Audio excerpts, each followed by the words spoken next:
Pag-uusapan natin ngayon, ito po, no? Wala pa rin. Pag-uusapan natin, ito po, yun pong tila nabahag ang buntot nitong napakatapang na si Dizon, napapamura pa, di ba?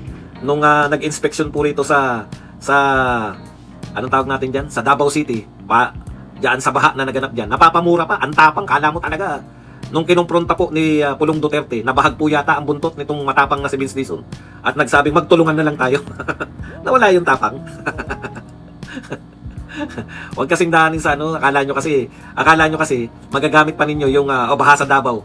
Eh kung ang Davao po, para po sa kaalaman nitong mga si Dizon at ng mga taga-gobyerno at ng mga followers, mga loyalista, mga kakamping, mga dilawan, ang Davao po ay hindi po sariling bansa ng mga Duterte, no? Ang Davao City po ay bahagi pa rin po ng Pilipinas. Ngayon po, kung kayo po ay hindi nyo po popondohan yung mga proyekto po dyan sa Davao City, eh wag nyo pong isisi sa Davao City dahil hindi po kaya yan ng isang syudad, no? Lahat po ng pinakamayamang syudad, hindi po kaya yung mga flood control projects. O, kaya nga binaktuyo siya ni Pulong Duterte na names, di ba? Ang sabi ni Pulong o di pangalanan mo. Sampahan mo ng kaso. O. Okay. Pag-usapan din po natin ito pong mag-inang Ligarda at Libiste na kakasuhan po ng ombudsman. At isa pa pong tampok na balita ngayon, ito pong nabigyan po ng napayagan po na magpiyansa itong dating senador Ramon Bong Revilla. At syempre pa, ito pong pagpapatuloy. Umamin naman po si Lacson na talagang pinunteriya niya itong Taguig City. No, wala na pong hindi po matras. Yan ang gusto ko rito kay Ping Lacson, no? Sinisingle out niya yung Taguig. Hindi niya pala sinisingle out, prioritize lang yung Taguig dahil maingay daw si Cayetano. Pwede pala yun. Yan po ang mga pag-usapan natin at iba pang mga balita. Pero bago yan, kung bago ka pa lang dito sa ating channel, mag-subscribe ka na. Dahil ito lang ang tanging channel na may kinikilingan, may pinapanigan, at tahanan ng henyong vlogger na si Badong Aratil. Kaya ano pang hinihintay nyo? Pindot na. Okay, punta na po tayo rito sa eto po muna.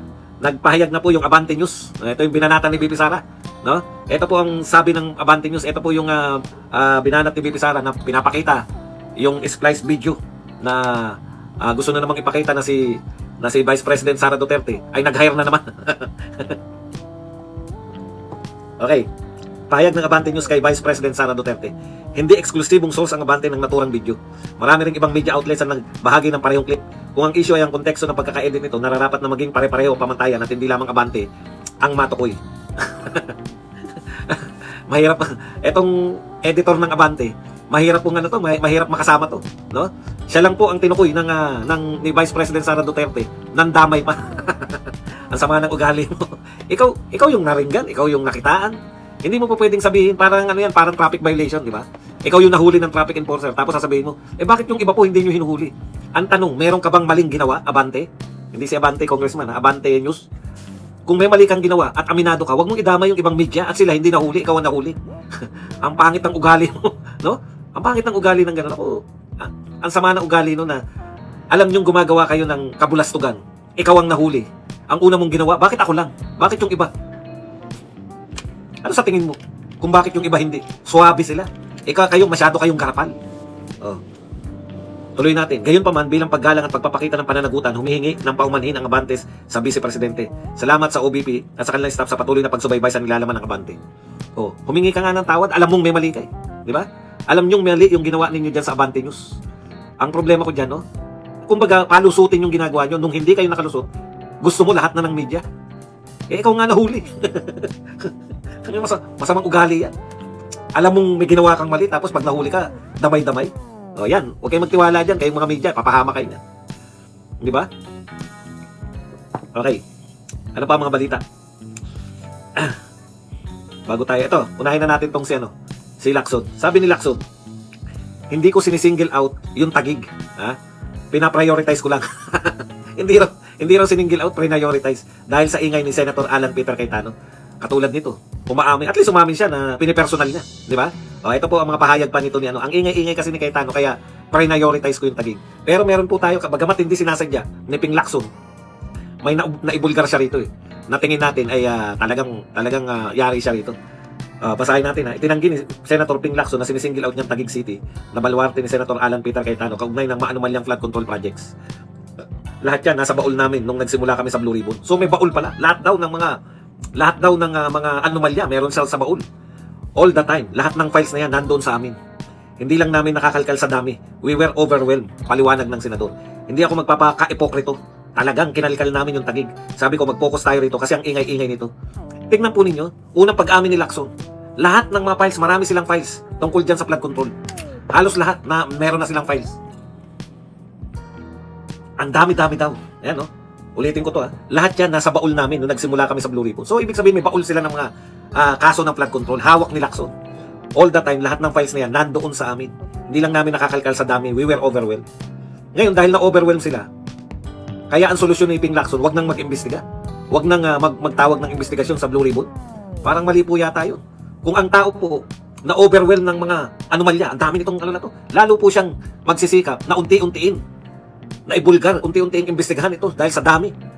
Yun po ang nakikita kong pagkakaiba eh. Aminado si Lacson, nahawak na nila mga dokumento, ang dami nilang dokumentong hawak.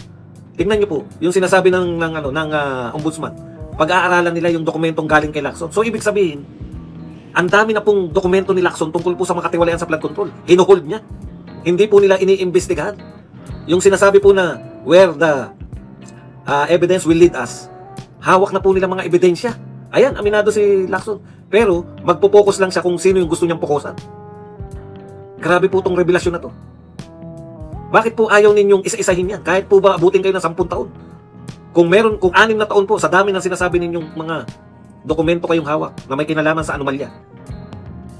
Kahit po abutin ng buong panahon ninyo na senador, mas gusto namin kung dapat nyong araw-arawin. Bakit po, nung kayo po ay Blue Ribbon Chairman, hindi po nyo inimbestigahan yung sangkatutak na yan na nire-reveal nyo ngayon. At ang masakit pa, pinamumukha pa sa atin lahat na talagang prioritize niya yung Taguig. Ibig sabihin, lahat ng mga, eto tanong lang po Senator Lacson, aanin nyo po yan yung sangkatutak ninyong ebidensya. Hihintayin nyo na may bumanat sa inyo. Halimbawa, may bumanat sa inyo na taga Davao. Kakalkalin nyo ngayon yung Davao. Binanatan kayo ng taga Ilocos. Kakalkalin nyo yung taga Ilocos. Ganun po ba? Depende sa bibira sa inyo. Depende sa makakaalitan ninyo. Hindi po ba dapat itong mga nakalap ninyong ebidensya ay wag nyo lang tantanan. Kung sobrang dami kanyo, kahit araw-araw pala, si Erwin Tulfo po, hindi niya po alam kung saan po siya magsisimula. Yung pala, hawak ninyo lahat ng dokumento. Yun lang po, Senator Lacson, tayo po gusto po natin pare-pareho mabulgar kung sino yung mga yan. Kasi sa tingin po namin unfair, di ba? Unfair po na ginagawa po ninyo to, pa-prioritize nyo yung mga maiingay. Pag naingayan kayo sa mga, halimbawa, naingayan kayo kay Robin Padilla, hahanapan nyo kaya siguro wala talaga lang kayo makita kay Robin Padilla. Kasi nasabihan niya si Robin, parang nabubuhan na sila kay Robin, di ba? Grabe tong revelasyon na to. Na personalan at gagamitin yung mga nakalap nilang ebidensya para sa pamimersonal. Bakit hindi nyo po yan gamitin para makulong po yung mga totoong mastermind? O kung hindi po yung mga mastermind, yung lahat po ng sangkot. Kung isang araw may mabulgar kayo na isang congressman o isang mayor o isang governor o isang senador, hindi po ba mas maganda yun? Meron po siguro kung ayaw po ni Erwin Tulfo, mag-resign na lang sa Blue Ribbon. Nakita ko po, Senator Erwin Tulfo, nakita ko po na masigasig kayo dun sa Committee on Energy. Ganun pala yun. Hawak pala ni Senator Lacson lahat po ng mga ebidensya. Sangkatutak pala ang hawak niya. Simulan po natin kalkalin. Kung gusto nyo po inuna niya lang Bulacan, ngayon sinunod niya Taguig. Sana po wag naman po yung gawing hulugan na kung sino lang po yung maisipan ninyo na banatan ngayong araw at naingayan kayo. Sana lahat. Kung hindi man kayan lahat, isa-isahin na ninyo. Isang probinsya, isang linggo, matatapos din po yan. Paano po matatapos yung investigasyon na yan kung hindi kayo nag-iimbestiga? Okay, eto naman po si ex-Senator Revilla, released from QC Jail after Sandigan Bayan grants bail petition. So, nakalaya na po ngayong alas 6 ng gabi si dating Senador Ramon Revilla. Dahil po sa pagpapiyansa, binayagan po siya magpiyansa ng 1 million pesos sa kanyang kaso dito po sa Anomalous Flood Control Project in Bulacan. Ito po ay kinumpirma ng BJNP na nakalaya na po ngayong July 31 sa ganap na alas 6:14 ng gabi. Ito pong si dating Senador Ramon Revilla. Ang sabi po ng Sandigan Bayan, kaya po nila kasi non-bailable, di ba? Sasabihin nyo, bakit nakapag-bail yan? Non-bailable. Ito po ang katwiran ng Sandigan Bayan. for failure of the prosecution to establish that the evidence of his guilt is strong insofar as it pertains to the charge of malversation through falsification of public documents. Ayan. So, on account of the strong evidence of their guilt, hindi. So, dahil po sa hindi na-establish ng prosecution, ito pong ombudsman, na malakas ang ebidensya, kaya pinayagan po na makapagpiyansa ng 1 milyon si Ramon Revilla. Okay. So, ako po, dahil po dyan sa development na yan, naniniwala po tayo na pagpanahon po ng pinag-uusapan na yung bail dito po kay Senator Marcoleta, makakapagpiyansa po at makakalaya si Senator Marcoleta. Sana hindi pa tapos yung impeachment. baka mapayagan siyang mag-bail tapos na yung impeachment, no? Sana po mapayagan po siyang mag-bail si Senator Marcoleta ng kasalukuyang pang may impeachment para marinig po natin kung paano niya barahin itong mga pakulok nito Laila de Lima at ng iba pang prosecutors. Thank you very much muna kay Amik. Ang style ni Pinky parang out of loots din, extortionist. Nakipagkamay lang sila ni kay Racket after Sona, nakapagpiyansa na agad. Siguro dapat makipagkamay na rin yung kamag-anak ni Senator Marcoleta. Pero mas ano po yan, ako mas positibo po ako kay Senator Marcoleta kasi alam po natin yung kaso niya hindi naman po pagnanakaw ng salapi. Ito po ang kaso niya po ay hindi pagdedeklara, di ba? Ng kanya natanggap na campaign contributions. Sabi po ng ombudsman, ng COMELEC pala, wala na pong kaso yan dahil may bago na pong batas ng eleksyon. Kaya naniniwala po ako na pagbibigyan po. Hindi pa po sila nagano Hindi pa po wala pa po dito sa punto ng bail. Pinag-usapan po yung pagpapiyansa ni Senator Marcoleta. Sana mas mabilis na po yung makapagpiyansa para makalahok na rito. Ako gigil na rito. Makikita niyo po yung direktang yung mga direktang pamumuna niya, hindi na yung mga nangungumbinsi pa. Okay. Punta na po tayo sa iba pang mali-malita. Ito po, punahin lang natin tong mga banat na naman nila kay BP Sara. Parang ang laki na naman ng kasalanan ni BP Sara na siya po ay nag-speech doon sa The Hague, Netherlands. Sabi po nito ni dating Congressman Barbers. Ay, hindi. Tama. Prosecution team spokesperson. Ang dami naman spokesperson itong prosecution team. Sabi po ni Barbers, instead of helping the Philippine attract tourists and investors, Vice President Sara Duterte appears to be driving them away by actively tarnishing the country's international image, according to prosecution team spokesman, former Surigao del Norte Representative Robert Ace Barbers. Instead, ano na nga yung Tagalog ng instead? Ano na nga? Alam niyo na instead, di ba? Instead daw na si BP Sara ay mangumbinsi. Mangumbinsi ng kaya nga po Tagalog. Wala pala tayo sa Tagalog. Alam niyo yung ano niyo? Yung inyong di ba tinanong ko kayo ano Tagalog ng instead? Automatic na nag-i-English. kaya ang lumabas, instead pa rin. Okay. Sa halip, yun, sa halip. Teka muna, batiin muna natin. Thank you very much sa padoble, Amik. Babatiin ni BP lahat ng kakulto na pinapangunahan ng punong saserdote. Kaso lang, kalahati pa lang nabanggit. Namatay cellphone ko, nalobat. Anak ng pupa.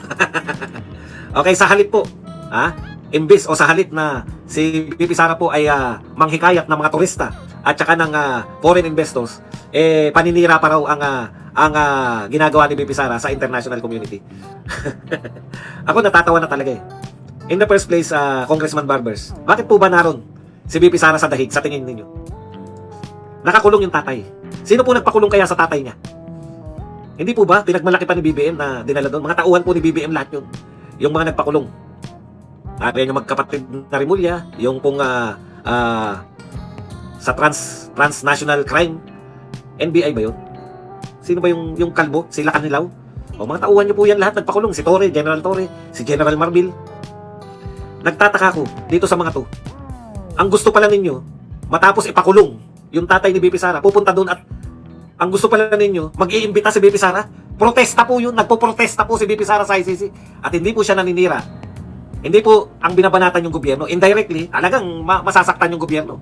Pero ang pangunahin pong binabanatan doon ni BP Sara, yun po ay protesta. Protest speech po yun. Paano nyo po naisip na si BP Sara na pinakulong nyo yung ama, pinakulong ng gobyernong ito yung ama, paano nyo po naisip na dapat pupunta siya ron sa ibang bansa at mangangampanya siya na pumunta yung mga turista sa Pilipinas? O kaya manghikayat siya ng foreign investors? Talaga? Ayon nga kay Lacson, wag na tayong magpekean. Buti pa si Lacson nagsasabi ng katotohanan.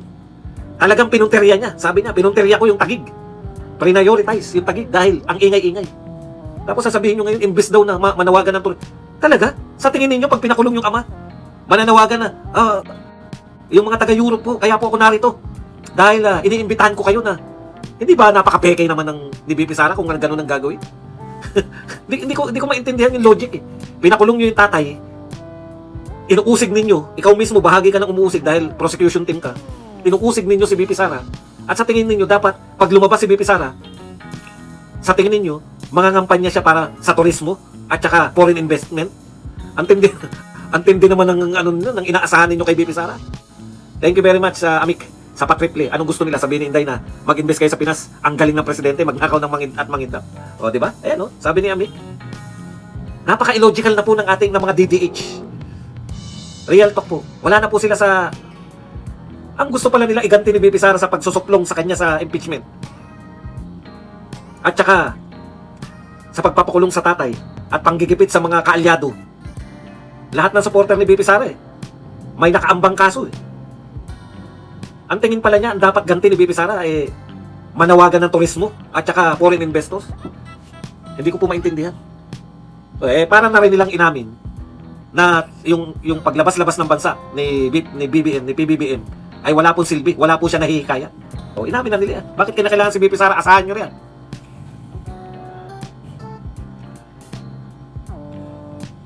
Okay, punta na po tayo rito sa isa pang balita. Ito po, Senator Loren Legarda. Nanawaga yan. Ito muna. Ito po ay breaking news. Ombudsman Boying magsasampa ng reklamong plunder at graft laban kay Senator Loren Legarda at Representative Leandro Lebiste. Ako, walang problema siguro kasi matagal na nilang pinagtatangka ang kasuhan dyan si Lebiste, no? Siguro nakapag-ano na sila, nakapag-case build up na sila. Kaya lang po, ang masakit lang po dito, Ombudsman, lahat po ng Pilipino, alam po, kasi wala naman po kayong, hindi naman po nalugi. Ito binigyan nyo ng franchise. Binigyan ng gobyerno ng franchise itong si Lebiste. Di po ba pagka binigyan ka ng franchise at hindi ka nakagampan, ang gagawin po ng pamahalaan, babawiin yung franchise, di po ba? Kasi may binabanggit si Remulla na unfair daw kasi kontrolado raw nila yung exclusive daw yung franchise. Hindi raw po makapagtayo yung ibang kumpanya ng solar dito sa Pilipinas dahil nakay Lebiste yung franchise. Ang tagal na po natin pinag-uusapan yan eh. Hindi nyo pa pala nakakansela yung franchise ni Lebiste. Hindi ba taon na po yan? Nung una po lumantad si Lebiste, yan na po yung pinambaran nila kay Lebiste. Thank you very much pala ulit kay Amik. Sagot ng investor, wag na, sa Vietnam na lang kami, makidnap o ransom pa kami sa Pinas. At maraming salamat rin po kay April Blacaral na nagbigay din ng 499 pounds. Okay. Kasi po, franchise ito, binigyan nila ng franchise para magtayo ng solar energy. Kung hindi po nakapagtayo, di ba tatanggalin nyo yung franchise? Para mailipat po sa iba? Di ba ganun? Ibig sabihin, bakit hindi po ginawa ng gobyerno kung may paglabag po sa franchise itong si Lebiste? Ako logic lang Kailangan natin ng energy. Ngayon, sinasabi nyo na may paglabag na ginawa si Lebiste kasi hindi siya nakapag-provide ng kuryente. Pag hindi nakapag-provide ng kuryente, di ba ang unang dapat gawin dyan? Tanggalan na ng prangkisa para ilipat sa iba na pwedeng mag-provide. Ibig sabihin, yung kinakatwiran ngayon ni Boying, hindi pa rin ba nalilipat? O hindi pa rin siya natatanggalan ng prangkisa? O wala nag-apply? Hindi ko po maintindihan kasi sinasabi nila, kontrolado ni Lebiste yung franchise ng solar energy. Ayun, hindi ko po alam yan kasi hindi naman ako lawyer Pero parang sa tingin ko imposible dahil hindi naman po limitado. May breach of contract dahil nangako siya na magbibigay siya ng kuryente. Dapat tanggalan siya ng prangkisa kung hindi po siya nakapag-produce ng kuryente. Di po ba? Bakit po hanggang ngayon kinakatwiran nyo pa rin? Hindi kaya wala talaga nag-invest ng... Kasi yan ang katwiran na narinig ko kay Lebiste. Ako nga nag-a-attract ng... Sabi ni Lebiste nung panahon na mainit pa yung franchise na yan. Ako nga ang nakapag-attract ng mga investor dito Dahil wala nang gustong mag-invest sa Pilipinas. Sabi ni Lebiste noon. Nag-invest sila dahil sa solar energy niya. Hindi natin alam Kasi ngayon po, mawalang galang na po, Ombudsman. Ang nakikita po ng tao, pagka po may mga sinasabi laban sa gobyerno, o hindi po kakampi ng pamahalaan, sila po ang nakakasuhan. Ang sama na po ng dating na yung mga sinasabi po ninyo na mastermind, kayo mismo Ombudsman na nagsabi na ang mastermind si Martin at saka to si Saldico, hindi pa po nakukulong. Ang sama na po ng optics. Tapos maririnig na naman namin, eto very vocal si Lebiste. Maririnig na naman namin na makakasuhan na naman si Lebiste. ang masakit nito dahil si Loren Legarda, nakita po natin na isa siya sa umalo nung nag-iiyak itong si Pia Cayetano. Nakiiyak din to si Libiste. Kitang-kita yan. Si Libiste po ang pro tempore nito ni Alan Peter Cayetano. Yan po yung makikita namin na kakasuhan siya dahil nasa minority siya. Bakit po yung sinasabi ninyong hinugna yung kaso, Joel Villanueva, nawala po ang kaso? Pinagmamalaki niya, nawala raw siyang kaso? Ayan po yung nakikita namin eh. Marami po sa mamamayang Pilipino, hindi po mga lawyer. Pero simple lang po yung nakikita namin.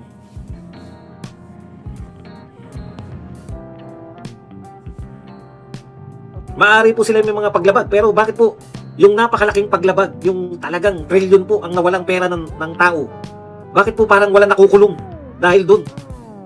Si Marcoleta, ang linaw, siya yung nag-iimbestiga ng katiwalian sa flood control, siya yung nakulong. Si Jingo Estrada, inaalok na bumaliktad. Bumaliktad o makukulong? Hindi bumaliktad, nakakulong. Si Libiste na very vocal sa pag-atake sa mga katiwalian, lalo na po ng sinasabing congressman na pangalawa kay Saldico na pinakamalaking contractor. Yung taga Batangas, ano nang pangalan nun? Oh, very vocal siya. Siya yung makukulong. Pero yung mga inaakusahan, laya pa rin. Ni walang kaso, ni walang nag-iimbestiga. Yung inaakusahan po ni Congressman Libiste, ayan si Garjola, wala po kami naririnig na iimbestigahan o sasampahan ng kaso. Yung nagbubulgar po na si Congressman Libiste, siya po ang makakasuhan. Yan po yung nakikita ng mamamayan eh. At yan po nagre-reflect sa kung paano po tinitingnan sa trust rating si BBM.